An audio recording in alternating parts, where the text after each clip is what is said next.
Iglesia de la Compañía y Colegio de Santiago, Arequipa.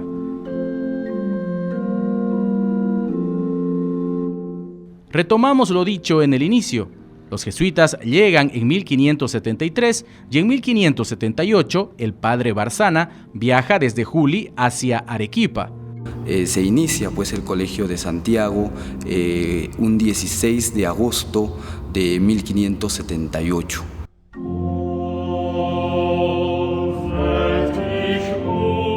Poco después fue adquirido un solar aledaño y así completan la manzana que lindaba a un vértice de la Plaza Mayor. En esa esquina levantaron un pequeño oratorio que luego cedería paso al templo de la compañía. También el 16 de agosto coincide con la toma de posesión de unas donaciones. Uno de sus principales y primeros benefactores fue el señor Diego Hernández. Hay quienes afirman que su nombre fue Diego Santiago Hernández Hidalgo. Sin embargo, nosotros no hemos hecho constar, por lo menos documentalmente, que su segundo nombre era Santiago. Lo que sí es muy particular es que era muy devoto de Santiago Apóstol. El principal benefactor, al ser devoto de Santiago Apóstol, le dio el nombre al Colegio de Santiago.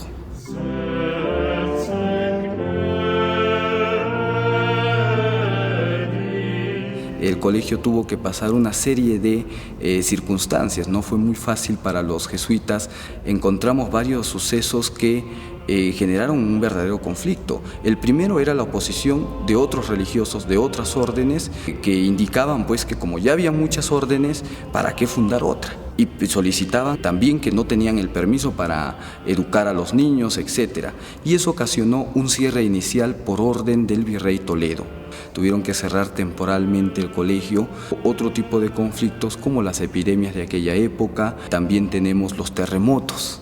Trazada en 1578 por el maestro Gaspar Báez, la primera iglesia no estaba aún concluida cuando el terremoto de 1582 la dejó en ruinas. Se inicia una lenta reconversión del templo, inaugurada en 1610. Este templo duró una década, ya que en 1621 se diseñaba la planta de la iglesia actual, de mayor tamaño que las anteriores.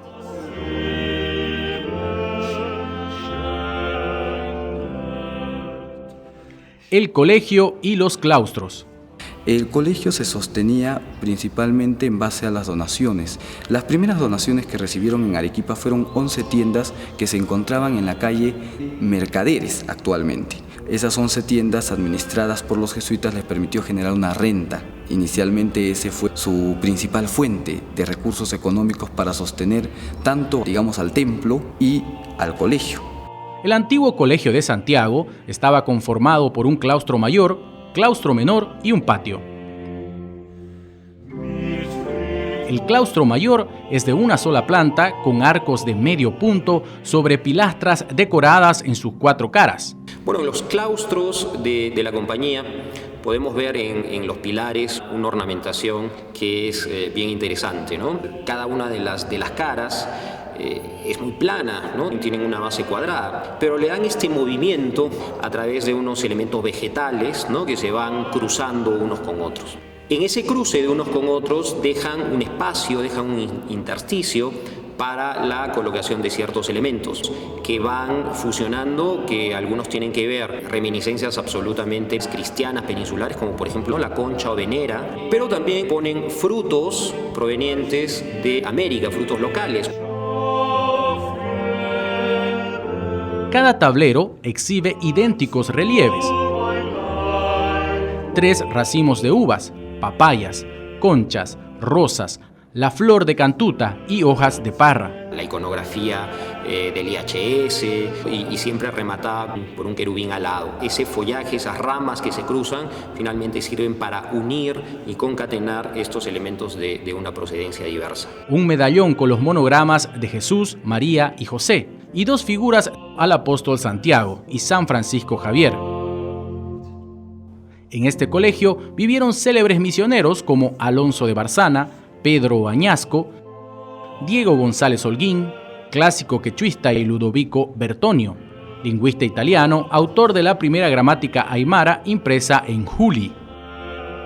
A sus claustros llegó el padre Alonso Ruiz, eminente hombre de gobierno, maestro de novicios en Roma y orientador de un joven que se convertiría después en San Estanislao de Kostka. Tenemos algunos datos que el padre Alonso Ruiz fue el maestro, como dice en la placa, que está posiblemente en la tumba. Nosotros no tenemos evidencia, no se hizo alguna excavación, no se hizo un estudio, pero tenemos la placa, tenemos la forma de la tumba. En la sacristía, en su parte inferior, existe una tumba donde dice estar enterrado el padre Alonso Ruiz. Es importante que dentro de la historia del Colegio de Santiago se rescate principalmente el tema de la educación. También los jesuitas orientaban su educación en los indígenas, en la gente pobre, desde aquella época. Utilizaban arte a través de las pinturas que representaban escenas de diferentes pasajes bíblicos. También empleaban el tema de la música, el tema de los cantos, y es muy particular porque durante la época colonial en Arequipa, una de las órdenes que tenía un coro específico era la compañía.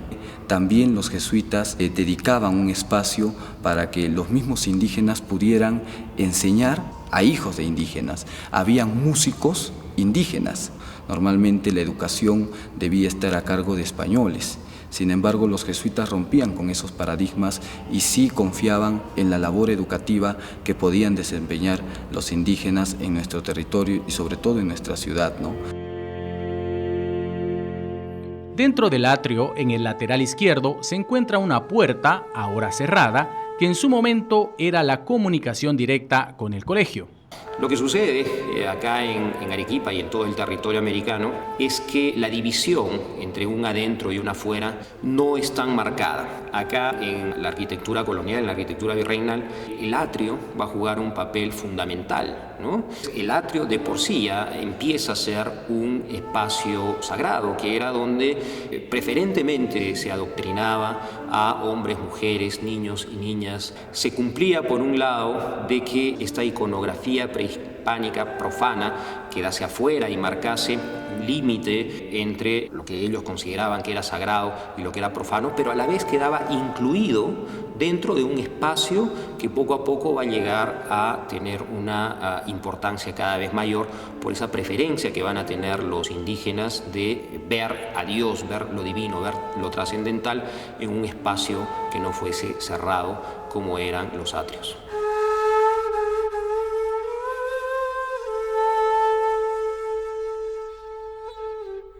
La portada principal es considerada cabeza de serie dentro de aquella corriente surandina que Antonio San Cristóbal ha denominado en un estudio planiforme y textilográfica. El padre Antonio San Cristóbal escribe mucho la arquitectura planiforme y textilográfica. Entonces, como un tapiz que recorre la arquitectura en donde no hay tanta jerarquía. Ponen en un mismo plano los símbolos andinos, ¿no?, con la iconografía propia del cristianismo, ¿no? El padre Antonio San Cristóbal, haciendo alusión a que parece un textil, ¿no?, una manta que va recubriendo estos gruesos muros de sillar, ¿no? Comúnmente digo llamado el sillar, en sí mismos la piedra se llama la ignimbrita, es el nombre de la piedra, pero en general en Arequipa se ha utilizado el nombre de sillar para este tipo de piedra blanca, ¿no?, de lava volcánica que tenemos. Muy tempranamente se encuentran estas canteras de esta toba volcánica, a la que nosotros genéricamente llamamos sillar, que es un material al cual los españoles no estaban acostumbrados. Al comienzo tienen cierta desconfianza en la utilización de esta toba volcánica, que es porosa, es blanda, y sin embargo encuentran que era muy fácil de trabajar, era muy maleable y que al haber tal cantidad de ese material podían hacer muros muy gruesos con una técnica del muro cajón y así ir creando una arquitectura que le hace frente a los sismos que constantemente, que sistemáticamente va a vivir la ciudad. En esos tiempos trajeron algunos canteros, talladores, principalmente, ¿no?, del Valle del Colca, ¿no?, que está muy cerca de acá de Arequipa, y ellos son los que se encargaron de hacer este tipo de trabajo. Yo creo que es un estilo más regional, local, propiamente creado aquí en Arequipa. Son elementos netamente recogidos de la región de Arequipa, ¿no? Observamos la papaya arequipeña, el choclo, ¿no? La flor de la cantuta. Bueno, se habla mucho del lenguaje de la arquitectura arequipeña, se le llama el lenguaje mestizo, precisamente por la fusión que hay entre los elementos hispanos y los elementos andinos. Y yo pienso que los jesuitas tienen muchísimo que ver en la conformación y en la constitución de este lenguaje y en la permisibilidad que van a tener ellos para permitir adscribir ciertos elementos que en otras órdenes eran considerados como idólatras o paganos. No es que los jesuitas no considerasen a estos elementos como paganos, pero ellos tienen una visión mucho más amplia. Ellos consideraron, una vez que llegaron, que Dios se había manifestado en todos los pueblos, ¿no? Y se había manifestado probablemente de una forma fragmentaria, pero que de todas maneras había ciertas manifestaciones de Dios, ¿no? Entonces ellos, a diferencia de otras órdenes, no podían anular completamente toda esta iconografía y todo este lenguaje de las culturas prehispánicas. Con la portada mayor terminada en 1692, se abre una nueva etapa creativa en la arquitectura surandina. Esta obra aparece fechada en 1698 y, según todo indica, se superpuso al muro de la fachada, después de terminada la iglesia. Hay mucha duda, ¿no?, de quién es el personaje, la imagen que está en el remate final, ¿no? Se dice que es San Miguel Arcángel, y yo creo que tiene más bien una relación con el niño Jesús indígena o el niño Jesús Salvador del mundo, ¿no? Y mucho se ha utilizado quizás esto por las religiones de Paraguay, ¿no? No estamos seguros, pero yo creo que tiene relación con el niño Jesús indígena. La portada lateral se divide en un cuerpo bajo de lineamientos renacentistas tardíos, trazado por el arquitecto Simón de Barrientos en 1654. Que aparecen quizás por primera vez las figuras de dos sirenas, son relieves con orígenes en el lago Titicaca. En el cuerpo superior, en una etapa más tardía, se encuentra un tímpano que alberga un relieve de Santiago Matamoros, advocación titular de la iglesia, labrado por un cantero indígena anónimo en pleno auge del nuevo estilo regional.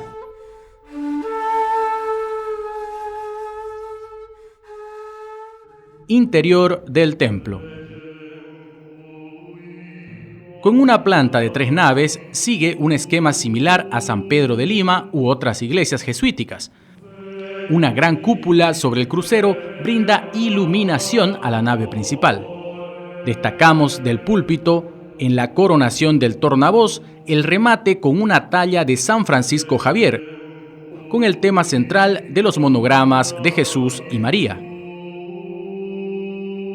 Y principalmente tenemos 5 altares, 2 a la puerta de ingreso, altares pequeños, están dedicados a Justo Juez, y el otro a la Macarena, a la Virgen de la Macarena. Señor Justo Juez y Virgen de la Macarena son los otros 2 altares que debemos destacar. Los retablos del crucero se encuentran entre los mejores ejemplos locales del barroco. El altar del lado de la epístola está presidido por un Cristo crucificado o altar del Calvario, atribuido a Bernardo de Robles y Lorenzana. El retablo del Calvario, ¿no? Porque tenemos la representación del crucificado conjuntamente con la dolorosa y el discípulo amado, ¿no?, San Juan. En el extremo opuesto del lado del Evangelio se levanta un retablo dedicado al apóstol Santiago, patrono del templo, también llamado altar de los fundadores. Lo llaman el altar de los fundadores porque ahí están todos los santos, las esculturas de todos los santos que fundaron las órdenes religiosas.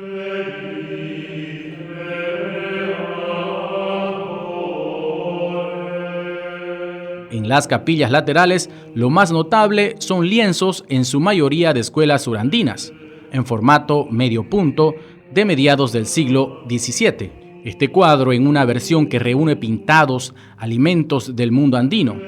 la relevante escena de Jesús y sus discípulos, la última cena.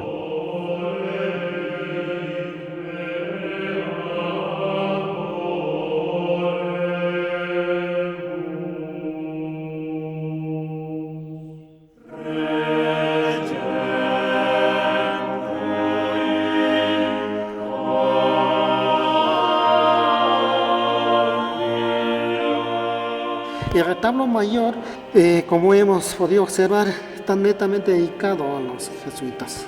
Tenemos como imagen principal al Sagrado Corazón de Jesús, a cual está dedicado esta iglesia.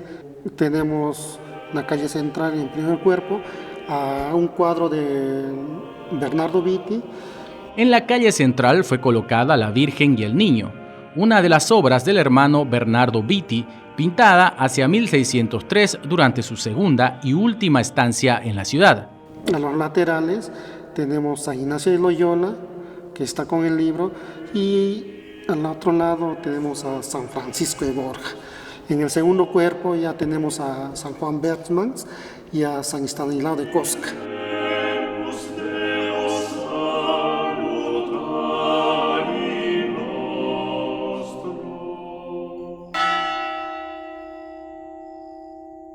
La sacristía o capilla San Ignacio. Es una obra de gran valor artístico. Es un espacio de planta cuadrada recubierto por una gran cúpula de sillar. En estos momentos nos encontramos en la cúpula de San Ignacio, más conocida como la Pequeña Sixtina. Todos sus muros aparecen recubiertos por pinturas de follajes, aves, fruteros y jarrones floridos. Y aquí en la capilla mismo se puede observar, ¿no?, esta mezcla de las dos culturas, ¿no? Como tenemos, ¿no?, los apus o los volcanes posiblemente, la cola del pavo real, que más vemos un rostro de un puma, gato, que netamente era de la cultura andina, ¿no? Tenemos dos partes principales en este monumento. La parte inferior, como ustedes podrán apreciar, toda la parte inferior nos está demostrando todo el principio y fundamento de la creación, especialmente la fauna peruana. Como ustedes pueden ver, están nuestras preciosas aves que nos muestran toda la riqueza de la selva peruana.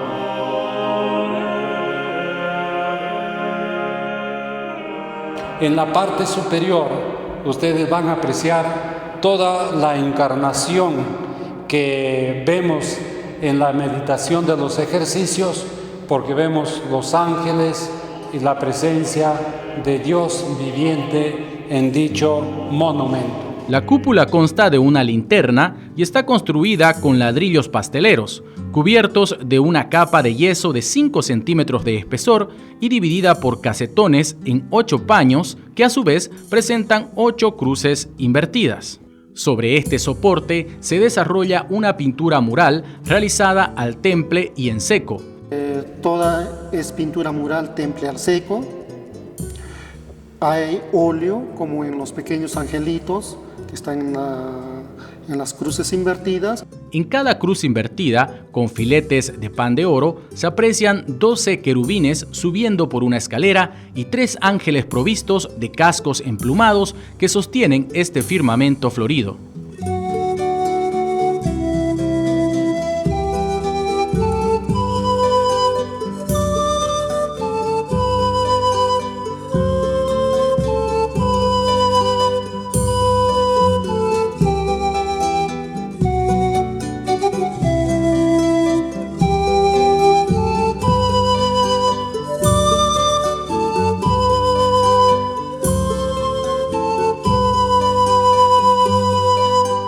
Después ya viene lo que es la pintura de la cúpula, del tambor hacia arriba, que es otro tono de color, otro estilo, otro, como ellos lo llaman, otra mano, ¿no? Y la parte baja, que tiene un fondo amarillo, es muy posterior. Pero a la vez también vemos que las pechinas tienen otro estilo, es diferente. También tenemos a la parte de la izquierda un gran lienzo importantísimo de la Compañía de Jesús que llamamos nosotros la visión de la torta, que es la conversión profunda de San Ignacio en que se le hace presente la Santísima Trinidad. Y tenemos también otros 3 lienzos importantísimos que nos legó nuestro hermano Bernardo Vite: la resurrección de Cristo, la Candelaria que se venera en la ciudad de Puno, y a la derecha el gran lienzo de la flagelación de Cristo o la lágrima de Pedro. En el aguamanil, en la pequeña arquería que tiene donde están los querubines, también es otro estilo, es otro tipo de pintura inclusive. Para mí podría ser esa arquería incluso la más antigua que puede haber aquí en la cúpula. Yo me llamo hermano Arístides Estela Vázquez. Llevo 52 años en la Compañía de Jesús, al servicio de este templo tan maravilloso que nos legaron nuestros jesuitas de aquella época. He dado parte de mi vida en esta ciudad con 23 años de presencia.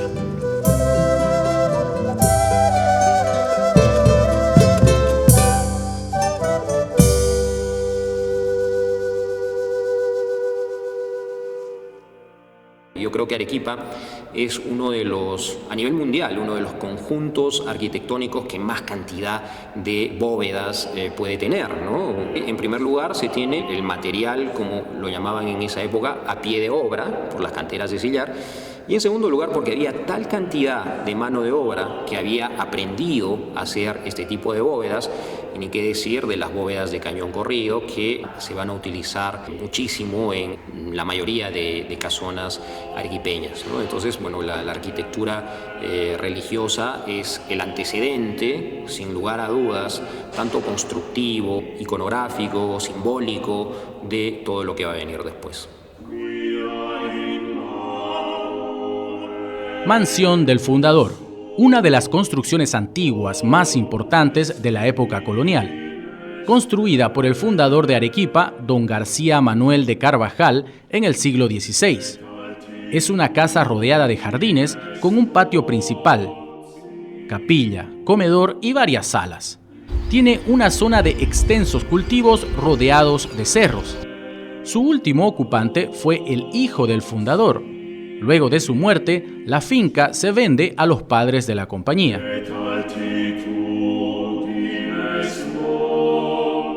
El fundador construyó solamente una pequeña parte del edificio.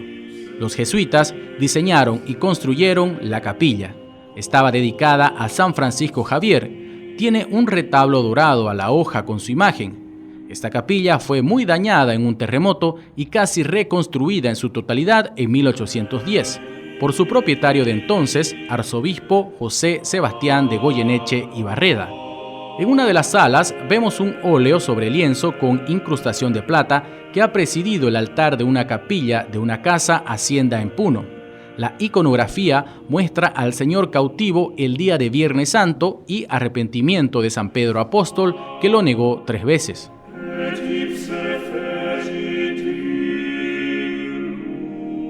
Muchos misioneros jesuitas han pasado por esta chácara que la Compañía de Jesús tenía destinada a casa de ejercicios y solar de descanso.